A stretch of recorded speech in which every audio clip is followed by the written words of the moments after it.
Forspoken demo review exclusively for the PlayStation 5 for a game that is tentatively to be released on January 24, 2023 on the PlayStation 5 and PC. Forspoken is an upcoming action-adventure RPG developed by Luminous Productions, which is associated with the recent Final Fantasy engines.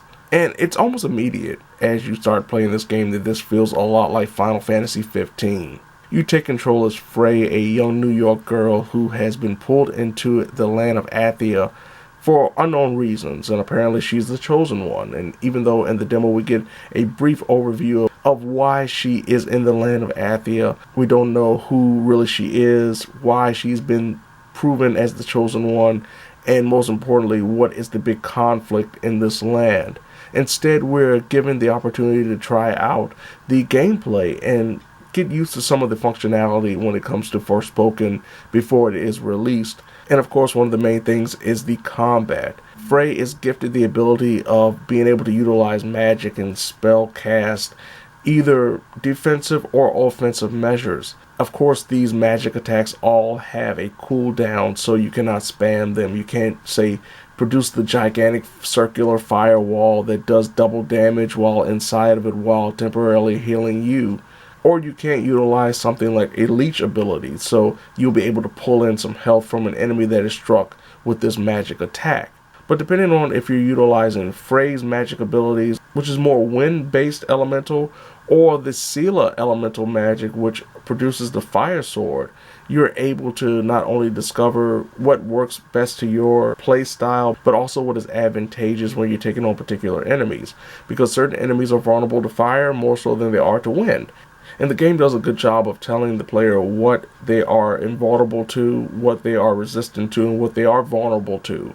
And while this all sounds pretty impressive, unfortunately the gameplay itself feels very stiff and not necessarily fluid. It doesn't feel the most comfortable. It really doesn't. It's surprising because it seems like it should be a more fluid experience, especially with the ability to dodge roll and utilize this magical parkour that can be activated both when you're traversing and when you're actually in the middle of a battle. It doesn't feel fluid at all, which is, to me, detrimental to the overall fun of the gameplay. Even though you do get a little bit more used to it as you play through this demo, it still doesn't feel as free as you would expect.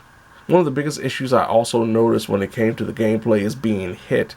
A lot of the HUD presentation and the visual is minimalistic, but also is very small. So sometimes it's hard to tell exactly how much health you have and how much you've lost when you're trying to focus on these more gigantic or grandiose numbers of enemies, until you see the indication flash on the screen that you need to restore your health by hitting down on the D-pad.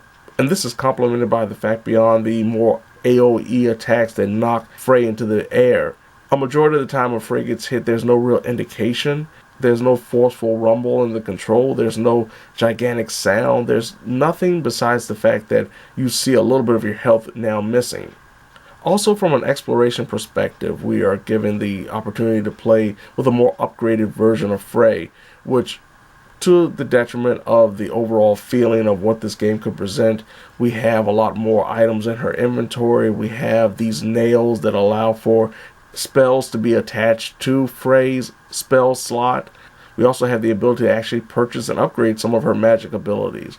And we also find the ability to run around, collect flowers for some reason, unlock some chests that could potentially give you some items that we'll be able to use for customization purposes or forging or making new items.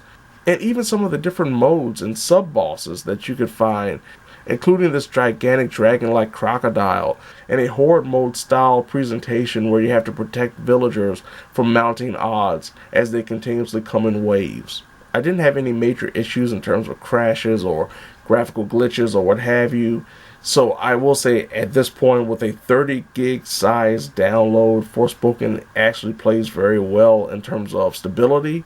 From an accessibility standpoint, and easily one of the biggest reasons why the game doesn't feel too great is the fact that a lot of the default settings aren't for the benefit of the player, and if you go into the options and change a lot of the settings, it might feel a lot better to play, be it traversal or combat, especially when it comes to switching between the types of magic that the player wants to utilize at a time. Why they decided to make the more tedious options the standard default setting instead of the more player friendly options is beyond me.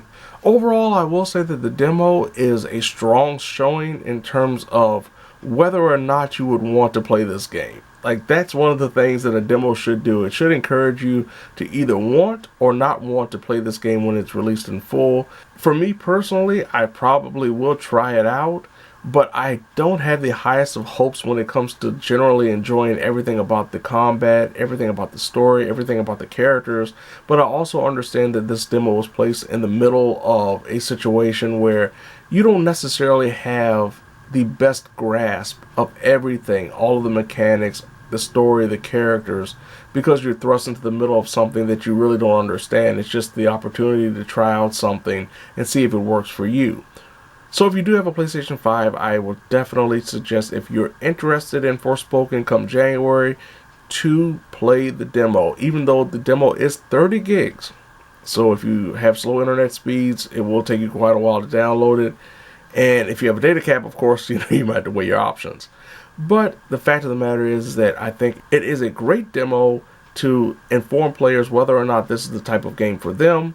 But in terms of the actual gameplay itself, the game presentation, I'm still at a point where this feels like a mixed bag. And I am not that excited about it, but I will give it a try when it does come out. On you.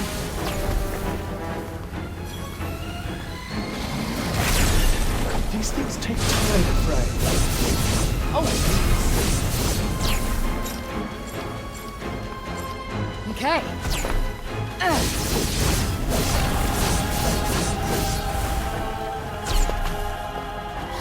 You're good, right? I wouldn't say good exactly.